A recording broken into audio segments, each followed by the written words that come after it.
Hello students and all the viewers, welcome to math dental inside YouTube channel. So आज की video के अंदर हमने इनेबल को जो थोड़ा सा पार्ट हमारे इनेबल का रहेगा तो उसको स्टार्ट करते हैं। मैचुरेशन स्टेज से स्टार्ट करना है क्योंकि हमने प्री सिक्रेटरी और सिक्रेटरी स्टेज को कवर कर लिया था। अच्छा, मैचुरेशन स्टेज क्या होता है? तुम लोगों को पता है कि अभी मैचुरेशन स्टेज से पहले हमने क्या पढ़ा था कि इनेबल हमारा फुली फॉर्म्ड हो गया है। ठीक है, इनेबल की जो थिकनेस है वो कंप्लीट हो गई है और इनेमल जो होगा वो फॉर्म हो गया, मगर इनेमल वो क्या है, वो इमेच्योर इनेमल है, मीन्स कि वो सॉफ्ट है। सही है, तो उसको क्या होना होता है, जब ओरल कैविटी में वो इरप्ट होता है तब वो हार्ड होता है। सही है, मैंने बात की थी सबसे हार्डेस्ट टिश्यू कौन सा है बॉडी का, इनेमल है।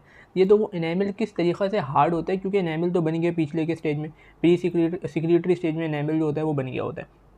अब इनेमल की हार्डनेस, इनेमल किस तरीक़े से होगा, इनेमल कितना परसेंट मिलाए थे, 96% मिलाए थे और 4% इसके अंदर वाटर है। तो ये जो इतना सारा वाटर है वो किस तरीक़े से रिमूव होगा और इसमें मिनरल कंटेंट किस तरीक़े से आएगा, उसको हम स्टेज के अंदर डिस्कस करेंगे, जिसका नाम है मैचुरेशन स्टेज। तो इसको स्टार्ट करते हैं। बहुत आसान सा स्टेज है, कोई मुश्किल वाली बात नहीं है। ये बोल रहे हैं before the tooth erupt in the oral cavity enamel hardness, यानी कि टूथ को ओरल कैविटी में इरप्ट होने से पहले इनेमल फुली हार्ड हो जाता है। This change in physiochemical properties result from growth in width and thickness of pre-existing crystal। अच्छा, एक और चीज़ ये है कि एक पॉइंट आता है, एमसीक्यू पॉइंट है कि मैचुरेशन स्टेज के अंदर न्यू क्रिस्टल्स फॉर्म होते हैं या नहीं होते, यानी कि क्वेश्चन ये आता है एमसीक्यूज में, एमसीक्यू समझना कि in maturation stage new crystals are form or not. तो आपको ये बात पता होनी चाहिए कि मैचुरेशन स्टेज में कोई नई चीज़ नहीं बनती, जो प्री फॉर्म, जो पुरानी चीज़ें बनी हैं वही मेच्योर होंगी, उन्हीं का साइज़ बढ़ेगा, उन्हीं की विड्थ बढ़ेगी, उन्हीं में मिनरल कंटेंट ज़्यादा होगा, उन्हीं से वाटर रिमूव होगा, कोई नई चीज़ नहीं बनेगी, तभी इसका नाम है मैचुरेशन स्टेज। ठीक है, तो इस स्टेज का गोल क्या है? स्टेज के सिर्फ 3 गोल्स हैं। पहला गोल याद रखना है कि हमने वाटर और प्रोटीन्स को रिमूव करना है और मिनरल को इसके अंदर ऐड करना है, जिसकी वजह से एनामल हार्ड होगा और मैच्योर होगा। बस ये काम हमने करना है, 3 चीज़ें, वाटर प्रोटीन रिमूव करो, मिनरल को ऐड करो, ताकि जो एनामल है वो मैच्योर और हार्ड हो जाए। सही है, तो यही बता रहे हैं। Crystal grow during the maturation stage occurs at the expense of matrix protein and enamel fluid that are largely absent from the mature enamel. Amelogenesis is rather a slow developmental process that can take as long as 5 years to complete. On the crown of some teeth in the permanent dentition in human being of about 2/3 of the formation time can be occupied by the maturation stage। ये बता रहे हैं कि 5 साल लगते हैं enamel की completion के अंदर। ठीक है, जिसमें से अबाउट 2/3 कौन सा स्टेज ले लेता है, ये वाला मैचुरेशन स्टेज ले लेता है। अच्छा, अब आगे आ जाओ, ये वाली डायग्राम छोड़ के। अच्छा, इसके अब 2 फेजेज होते हैं इनेमल की मैचुरेशन के। क्या होते हैं? 2 फेजेज होते हैं। पहला होता है ट्रांजिशनल फेज और दूसरा होता है maturation proper phase. Transitional phase के अंदर क्या होगा और मैचुरेशन प्रॉपर फेज के अंदर क्या होगा, इसको हम पढ़ते हैं। सबसे पहले बात करते हैं ट्रांजिशनल फेज की। ट्रांजिशनल फेज के अंदर अगर मैं बताऊं तो इसके अंदर बेसिकली जो सेल्स होते हैं ना, वो शॉर्ट होना शुरू हो जाते हैं। जब सेल शॉर्ट होते हैं तो उसमें से ऑर्गेनल्स का जो कंटेंट होता है वो डिक्रीज होना शुरू हो जाता है, जिसकी वजह से बेसिकली जो अमीलोब्लास्ट होते हैं उनका जो टोन्स प्रोसेस होता है वो ख़त्म होना शुरू हो जाता है। इससे होता क्या है ये हम पढ़ते हैं। After the full thickness of immature enamel are formed, ये बता रहे हैं जैसे इनेमल की फुल थिकनेस बन गई तो जो अमीलोब्लास्ट है उसमें मॉर्फोलॉजिकल चेंजेस आना शुरू हो जाते हैं in the preparation of their next functional role for the maturation of enamel. यानी कि इनेमल को की थिकनेस पूरी फॉर्म होने के बाद जो अमीलोब्लास्ट होते हैं उसकी मैचुरेशन के लिए क्या करते हैं, उसके लिए ट्रांजिशनल फेज के अंदर जाते हैं। ट्रांजिशनल फेज के अंदर ये होता है कि हाइट ऑफ अमीलोब्लास्ट में रिडक्शन आती है, decrease in their volume and organic content, जैसा मैंने बताया। During the maturation stage ameloblast undergo programme cell death. MCQs point है, प्रोग्राम सेल डेथ कौन से फेज के अंदर होती है? प्रोग्राम सेल डेथ, जिसे हम एपोप्टोसिस कहते हैं, वो अमीलोजेनेसिस के कौन से स्टेज के अंदर होती है? अगर BCQ आएगा तो वो कौन सा फेज होगा? ट्रांजिशनल फेज होगा। ठीक है, अच्छा, approximately 25% of the cell die during the transitional phase and 25% as the enamel maturation phase. मगर ज़्यादातर जो हमारे पास होते हैं वो ट्रांजिशनल फेज या मैचुरेशन, कोई भी ऑप्शन आ सकता है, ट्रांजिशनल फेज आएगा या इनेमल मैचुरेशन फेज आएगा। लेकिन जो मैचुरेशन फेज होता है इसके अंदर आपके जो सेल्स होते हैं वो डिस्ट्रॉय हो रहे होते हैं, यानी ख़त्म हो रहे होते हैं। उसके बाद इन्होंने यहाँ पे एक बॉक्स दिया हुआ है, इस बॉक्स के अंदर कुछ भी नहीं है। सेल डेथ के 3 फीचर्स बताए हुए, तुम लोगों को पता होगा। नेक्रोसिस का मतलब होता है एक्सीडेंटल सेल डेथ, वो सेल डेथ जो कि जो ट्रॉमा किसी इन्फेक्शन की वजह से हुई हो, जो हमारे कंट्रोल में ना हो। ठीक है, इसे हम इरिवर्सिबल इंजरी कहते हैं। इसमें एंजाइम्स होते हैं जो बेसिकली सेल्स को डिस्ट्रॉय करते हैं। दूसरी होती है programme cell death. Programme cell death basically ये वो इवेंट्स होते हैं जो आपकी बॉडी में इनिशिएट होते हैं, जिसकी वजह से आपकी बॉडी का जो सेल होता है वो डिस्ट्रॉय हो जाता है। सही है। इसमें एक प्रोग्राम सेल डेथ का नाम है अपोप्टोसिस। ठीक है। इसमें बेसिकली मॉर्फोलॉजिकल पैटर्न चेंज होंगे और ये सारी की सारी चीज़ें जो होंगी वो आपकी बॉडी के ख़त्म होंगी। ठीक है। तो इसके डिटेल में जाने की ज़रूरत नहीं है, कोई नहीं पूछेगा कि अपोप्टोसिस के अंदर कौन सी जीन आएगी। अच्छा, इसके अंदर ये एक डायग्राम है, इससे अगर तुम लोग समझोगे बहुत आसान है। देखो, ये अपोप्टोसिस दिखाया हुआ है और ये नेक्रोसिस दिखाया हुआ है। मैंने तुम लोगों को बताया अपोप्टोसिस क्या होगा, प्रोग्राम सेल डेथ होगी, मीन बॉडी के अंदर ही चेंजेस आएंगे। और एक और मेजर डिफरेंस ये होता है कि अपोप्टोसिस और नेक्रोसिस का, कि अपोप्टोसिस में कोई इन्फ्लेमेशन नहीं होती, जबकि नेक्रोसिस में क्या होता है, इन्फ्लेमेशन होती है और जो सेल होता है वो रप्चर हो जाता है। ठीक है। बल जबकि अपोप्टोसिस के अंदर क्या होता है कि फेगोसोम्स आते हैं, मीन्स के सेल्स को खाने वाले सेल्स आते हैं जो इसको आराम से डिस्ट्रॉय कर देते हैं, कोई इन्फ्लेमेशन, कोई डेब्री वगैरह रिलीज नहीं होता। तो ये देखो, ये एक सेल्स हैं, इस सेल के अंदर एपोप्टोसिस होनी है, तो इसके अंदर जो माइक्रोविलायन है जो ऊपर वाले होते हैं ये इसके ख़त्म होना शुरू हो जाते हैं। सही। और जो दूसरा है उससे सेल क्या होगा, श्रिंकेज होना शुरू हो जाएगा। ठीक है। और जो दूसरे सेल्स के जो माइक्रोविलायन हैं वो इसको आके बनाना शुरू कर देंगे, ताकि इस सेल का जो कंटेंट है यहाँ से बाहर ना निकले। तो ये फिर इसमें ब्लैबिंग होना शुरू हो जाती है। ब्लैबिंग का मतलब ये होता है कि जो आपकी सेल मेम्ब्रेन होती है वो छोटे छोटे टुकड़ों में टूटना शुरू हो जाती है और फिर सेल के फ्रेगमेंट्स बनते हैं। जब सेल के फ्रेगमेंट्स बनेंगे तो बेसिकली जो मैक्रोफेजेज या फेगोसाइटिक सेल्स होते हैं वो इसको आके खा लेंगे। कोई इन्फ्लेमेशन, कोई सेल डेब्री रिलीज नहीं होगा और ना ही सेल जो होगा वो ब्रस्ट होगा। ठीक है। अच्छा, अब दूसरा देखो नेक्रोसिस, ये हमने नहीं पढ़ना। अच्छा, एपोप्टोसिस किसके अंदर हो रहा है, अमीलोब्लास्ट के अंदर हो रहा है। ठीक है। नेक्रोसिस अमीलोब्लास्ट के अंदर नहीं होता। नेक्रोसिस किसी भी ट्रॉमा की वजह से, किसी भी इन्फेक्शन की वजह से, किसी भी डिजीज़ की वजह से आपके सेल्स अगर मर रहे हो तो उसे हम कहेंगे नेक्रोसिस। अच्छा, ये कोई ट्रॉमा लगा हमारे सेल्स के ऊपर। ठीक है। तो क्या हुआ, ये देखो, अब ये सेल क्या हुआ, फूलना शुरू हुआ, इसमें से वाटर कंटेंट अंदर आना शुरू हुआ, ये फूलना शुरू हुआ, इसके जो जितने भी स्ट्रक्चर्स है वो सारे ख़राब होना शुरू हुआ और सेल क्या हो गया, ब्रस्ट हो गया, उसका लाइसिस हो गया। ठीक होता है। नेक्रोसिस और अपोप्टोसिस के अंदर क्या फ़र्क है कि नेक्रोसिस के अंदर इन्फ्लेमेशन भी होती है। ठीक है। नेक्रोसिस के अंदर आपका क्या होता है, सेल लाइसिस होता है, जिसकी वजह से सेल जो होता है वो ब्रस्ट हो जाता है और सारे कंटेंट बाहर आ जाता है। जबकि अपोप्टोसिस में ऐसा कुछ भी नहीं होता। फेगोसाइटिक सेल्स आते हैं, वो सेल को आराम से खा पी के ख़त्म कर देते हैं, कोई इसके अंदर इन्फ्लेमेशन और लाइसिस वगैरह नहीं होता। ठीक है। तो बस ट्रांजिशनल फेज़ के अंदर ये चीज़ हो रही है। मोस्ट इंपॉर्टेंट ट्रांजिशनल फेज़ के अंदर क्या याद रखना है, ऑर्गेनल कंटेंट खत्म हो रहा है, चीज़ें वगैरह खत्म हो रही है, किसके जरिए, एपोप्टोसिस के जरिए। अब आ जाओ maturation proper stage. Maturation proper के अंदर क्या होगा, बेसिकली आपका जो मिनरल कंटेंट है वो इनेमल के अंदर जाएगा। अब मैचुरेशन प्रॉपर स्टेज के अंदर आते हैं। मैचुरेशन प्रॉपर स्टेज की एक्टिविटी के अंदर क्या होगा, पहले मैंने बात की जो ऑर्गेनिक मैट्रिक्स और वाटर है, जितनी भी प्रोटीन्स है, वाटर कंटेंट है वो रिमूव होगा और क्या होगा, एडिशन होगी मिनरल की। मिनरल्स के अंदर कौन से, कैल्शियम और फॉस्फेट की एडिशन होगी इसके अंदर। Next, the principal activity of ameloblast is the bulk removal of water and organic material from the enamel to allow introduction of additional inorganic material.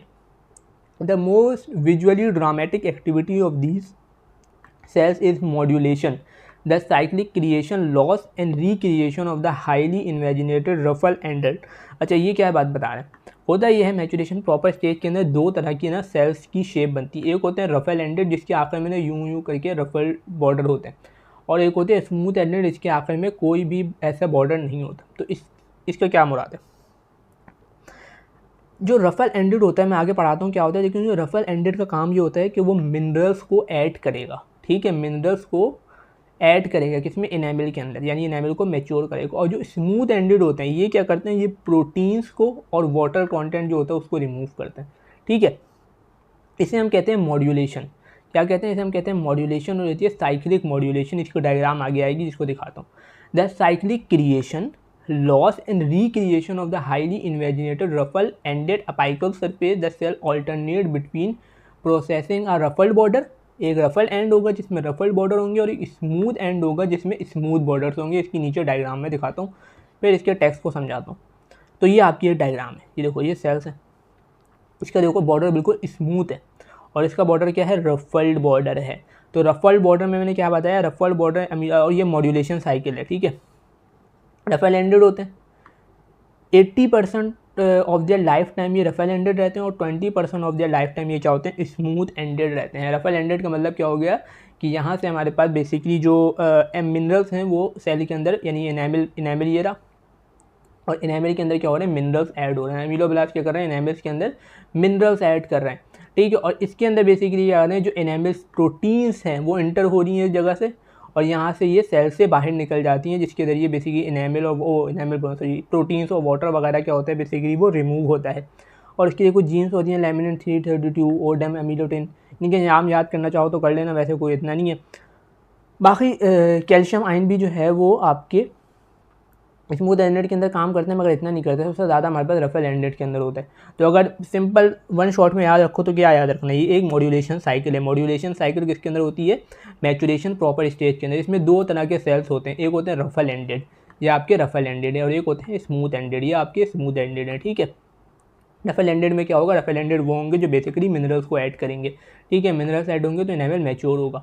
और जो स्मूथ एंडेड होंगे वो प्रोटीन्स को, उनके फ्रेगमेंट्स को, वाटर को क्या करेंगे, जहाँ से रिमूव करेंगे, ये सेल से बाहर जाएगा और यहाँ से आगे जाके निकल जाएगा दूसरे एंड से बाहर। ठीक है, तो ये काम है। और एक और इंपॉर्टेंट चीज़, ये मॉड्यूलेशन साइकिल में कौन से कितने टाइम के लिए चलती है, 80% जो होते हैं वो रफल एंडेड होते हैं, और जो 20% होते हैं वो स्मूथ एंडेड रहते हैं। ठीक है, तो ये चीज़ आपको याद रखनी है। बाकी इसकी जो मैंने हाईलाइट किया हुआ था उसको एक दफ़ा लेके चल लेते हैं। यहाँ तक हमने पढ़ लिया। इसके बाद उन्होंने यहाँ पे लिखा हुआ है ruffle ended ameloblast possess proximal junction that are leaky. इनके जो प्रॉक्सिमल जंक्शन होते हैं वो लीकी होते हैं, और distal junction that are tight. Where most smooth ended ameloblast have distal junction are leaky and proximal ones are tight. क्यों होता है, देखो ये बोल रहे हैं कि जो रफल एंडेड अमीलोब्लास्ट हैं उनके प्रॉक्सिमल जंक्शन लीकी होंगे और डिस्टल जंक्शन जो होंगे वो टाइट होंगे। ठीक है, ताकि हमारे पास जो वो है मिनरल कंटेंट है वो एनामल के अंदर जा सके। ठीक है, और जो स्मूथ एंडेड होगा उसके जो डिस्टल जंक्शन होंगे वो लीकी होंगे, ताकि बेसिकली जो वाटर वगैरह वो वहाँ से रिमूव हो सके। तो ये इंपॉर्टेंट बात है।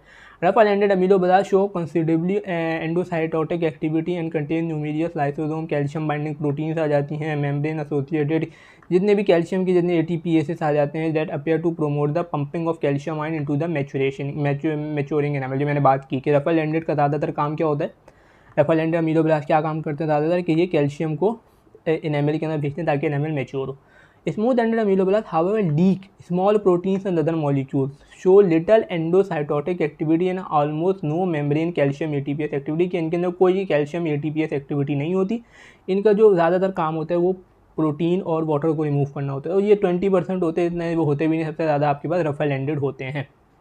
तो ये डायग्राम इंपॉर्टेंट है, इसकी हर चीज़ कवर होनी चाहिए, इसके अंदर कोई ऐसी और बात तो नहीं। ये टाइट जंक्शन आपको दिखाया मैं, ये बेसल लैमिना, यहाँ पे एनामल है।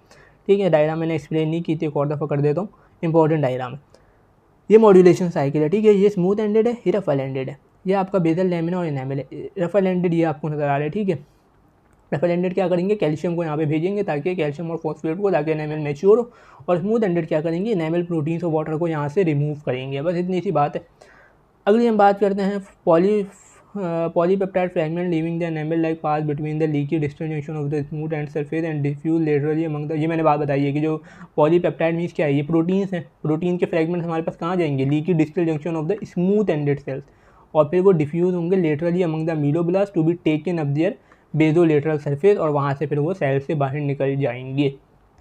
ठीक है, अच्छा उसके बाद ये बता रहे हैं just an ameloblast complete the transitional phase and begin the first series of modulation cycle, they deposit a typical basal lamina at their non flattened apex, no part of Tomes process is recognizable at this stage, this interfacial layer adhere to the enamel surface and ameloblast attach to it by mean of hemidesmosome. होता ही है कि ameloblast जो होते हैं ना वहाँ पे टोन्स प्रोसेस खत्म हो जाते हैं।